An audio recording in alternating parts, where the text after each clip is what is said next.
How to close people who don't want to be closed. Now, as crazy as it sounds, today in this video, I'm going to be showing you exactly the best way to get people to close themselves. That's right. What are the kind of questions you need to be asking to be steering that conversation? Whether the conversation is taking place one-on-one, whether it's through a sales video, whether it's through a Facebook Live, whether it's through a webinar. What type of questions should you be asking your audience? Because if you watch through the end of this video, you're gonna realize that the best way to persuade anyone is not by imposing a specific statement or belief on them, but by asking them specific questions that allows your audience to arrive at the conclusion themselves. And what if that was a much more powerful method to get them to see the value of your product, programs, and services by having them arrive at the conclusion themselves and thinking that they made that decision themselves. Now, this is where I'm going to be taking you behind the scenes to a coaching call that I did and how you can do that as well. Let's begin.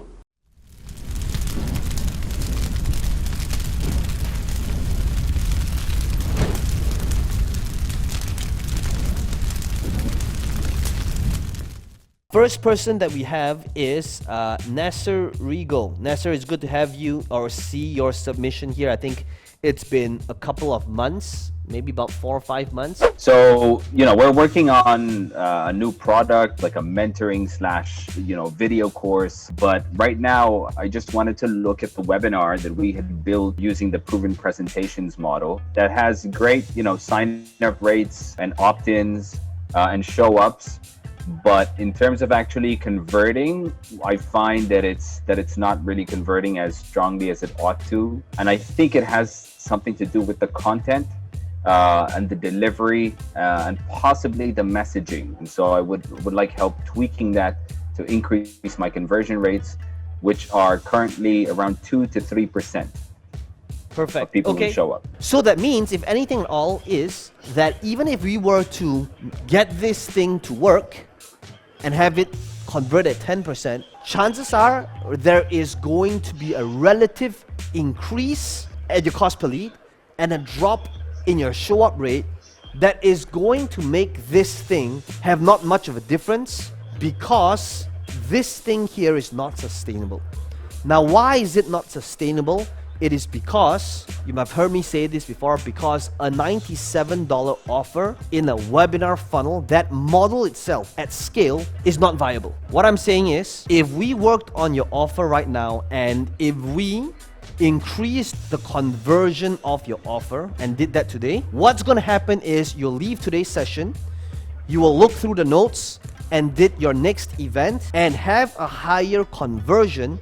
But the next problem that you will face, that you will come back on this hot seat and you will tell me, Peng Joon, I managed to increase my conversion of my webinar, but I don't know why.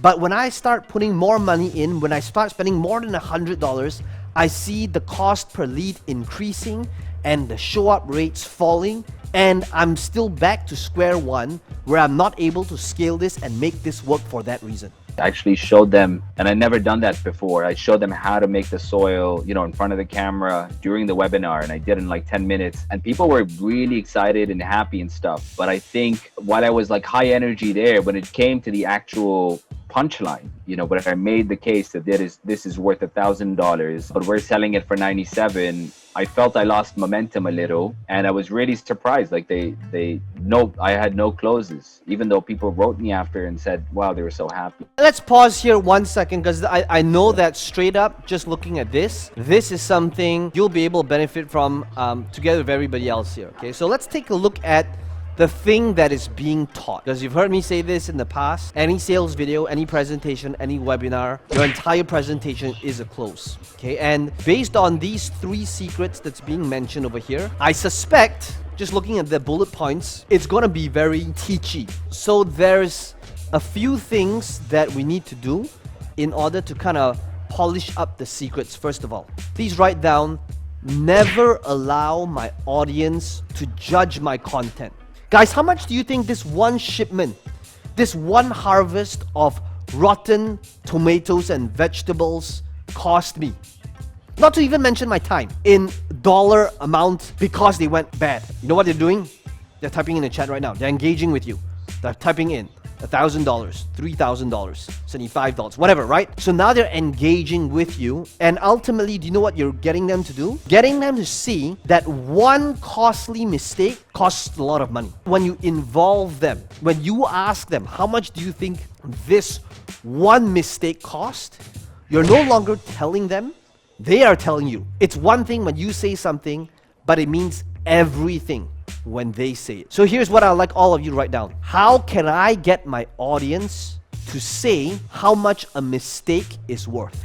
If let's say you are selling a financial related product, by show of hands, how many of you here are selling a financial related product? Okay, so if you're selling a financial related product, let's say if it's real estate. So this is when you get your audience to close themselves by getting them to state a number themselves. So what do?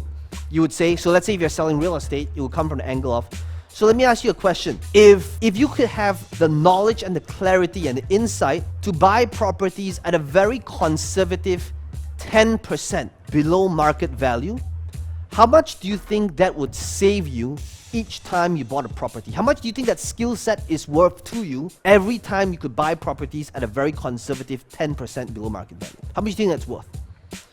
And you pause and you keep quiet if it's live. And you're getting them to think. And if it's live, you get them to type. If it's a Facebook Live, you actually say, guys, let me know in the chat. How much do you think that would actually make you? If let's say you are doing some sort of done-for-you service, how many of you here are doing a done-for-you service? So for those of you, if you have a done-for-you service, the thing that you could be saving them is your time, is their time. And you would say, so guys, let me ask you something. If you took this thing upon yourself, and you try to implement what it is that I'm teaching you here today, how many hours or days do you think it would take you a week in order for you to consistently have this thing done in your organization? And then you pause.